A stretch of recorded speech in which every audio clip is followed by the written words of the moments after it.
ایک روز ایک دشمن امام جعفر صادق علیہ السلام کی خدمت میں آیا اور کہنے لگا، اگر آپ کا کوئی چاہنے والا گناہ کرے تو اس کی عاقبت کیا ہوگی؟ امام علیہ السلام نے جواب میں فرمایا، خداوند عالم اس کو ایک بیماری میں مبتلا کر دے گا تاکہ بیماری کی تکلیف سے اس کے گناہوں کا کفارہ ہو جائے۔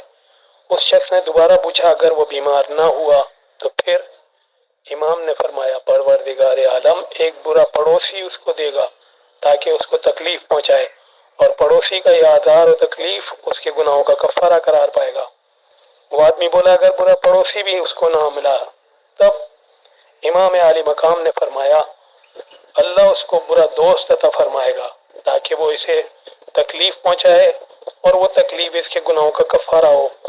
اس شخص نے پھر کہا، اگر برا دوست بھی اس کو نہ ملا تو امام علیہ السلام نے فرمایا، پروردگار عالم اس کو بری بیوی دے گا تاکہ اس کو آزار و اذیت پہنچائے اور یہ اس کے گناہوں کا کفارہ ہو۔